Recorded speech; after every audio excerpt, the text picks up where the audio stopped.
Oven లేకుండా without పేస్ట్రీతో within 5 మినిట్స్లోనే మన ఇంట్లోనే మన పిల్లలకి ఎంతో ఇష్టమైన ఎగ్ పఫ్ రెసిపీ నేనైతే మా పిల్లల కోసం చేశానండి. మీకు కూడా చూపించేస్తా, చూసేయండి. టేస్ట్ మాత్రం నెక్స్ట్ లెవెల్ అయితే ఉంది. ప్రాసెస్లోకి అయితే వెళ్ళిపోతామా. ఒక బాల తీసుకొని దాంట్లోకి నూనె కొంచెం వేగిన తర్వాత జీలకర్ర ఆవాలు వేసి దాని తర్వాత ఉల్లిగడ్డలు అయితే సన్నగా తరిగి పెట్టుకుని ఉల్లిగడ్డలు కూడా వేస్తున్నానండి. ఉల్లిగడ్డలు మీకు ఎన్ని కావాలంటే మీరు చూసుకోండి. ఫస్ట్ ఇంట్లో ఎంతమంది ఉంటే అన్ని ఉల్లిగడ్డలు అయితే వేసేసుకోండి, మీకు సరిపడమాట. ఇక్కడ నేనైతే మాకు 2 సరిపోతాయని 2 పెద్ద ఆనియన్స్ అయితే వేస్తున్నాను. దాంట్లోకి కొంచెం మసాలా టేస్ట్ కోసం పుదీనా కొత్తిమీర కూడా ఇక్కడైతే కట్ చేసుకొని పెట్టుకుంటున్నాను. ఉల్లిపాయలు మంచిగా వేగిన తర్వాత దాంట్లోకి కొంచెం ఉప్పు, అలాగే కొంచెం పసుపు, నెక్స్ట్ నా దగ్గర ఉన్న కొంచెం కారప్పొడి మాట, అంటే మా ఇంట్లో ఉన్న మసాలా కారప్పొడి, నార్మల్ కారం పొడి, కొంచెం చికెన్ మసాలా, కొంచెం గరం మసాలా, ఇవి వెంటనే వేసిన వెంటనే జస్ట్ అట్లా అనండి. 2 మినిట్స్ ఎక్కువద్దు. దాని తర్వాత కొత్తిమీర అలాగే పుదీనా వేసేసుకొని జస్ట్ ఇంకా దించేయండి. ఆ వేడి మీదనే మగ్గిపోతే మాట జస్ట్ అట్లా కలిపేసేయండి. చూసేయండి, నేనైతే పక్కన పెట్టేస్తున్నా. నేనైతే ముందుగానే కలిపి పెట్టుకున్నానండి ఈ పిండిని. ఇదైతే మైదా పిండి, మీరు కావాలంటే గోధుమ పిండి కూడా తీసుకోవచ్చు.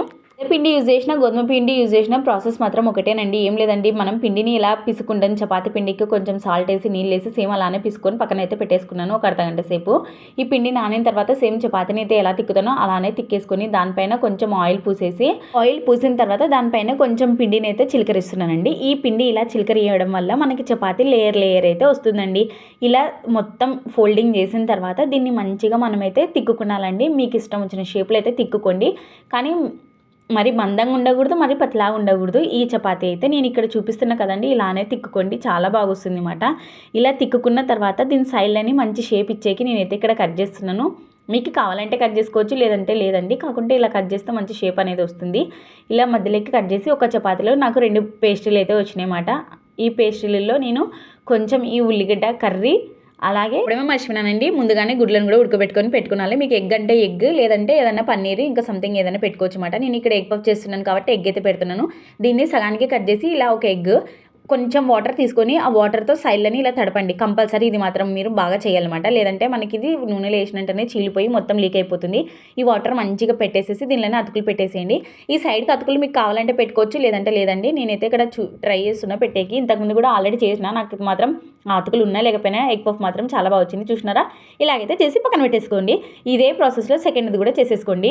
సైడ్లకి నీళ్ళు అద్దడం మాత్రం అస్సలు మర్చిపోద్దండి. ఇలా చేయడం వల్ల ఈ ఎగ్ పఫ్ రెసిపీ టేస్ట్ మాత్రం చాలా అంటే చాలా బాగుంటుందండి. మనం ఓవెన్లో చేసుకుంటే అవి పొంగను కూడా పొంగవు, అవి కొంచెం లేట్ ప్రాసెస్ మాట. ఇది మాత్రం ఇన్స్టెంట్గా అయిపోతాయి. వితిన్ 10 to 15 మినిట్స్లో అయితే మనకి ఇవి రెడీ అయిపోతాయి మాట.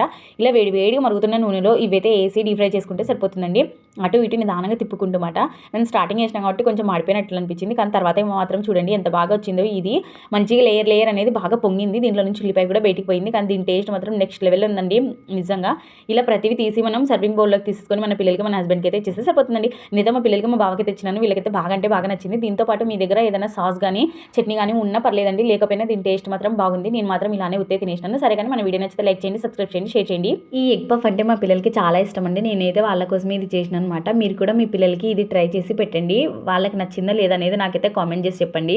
అదైతే ఒక చిన్న రిక్వెస్ట్ అండి, ఈ వీడియోని ఇంతవరకు చూసిన వాళ్ళు కొంచెం ఓపిక వేసుకొని ఈ వీడియో బాగుందే బాగలేదు అనేది కింద ఒక చిన్న కామెంట్ అయితే పెట్టండి అబ్బా. వీడియో నచ్చితేనే ఒక లైక్ చేయండి. ఓకే, మీరు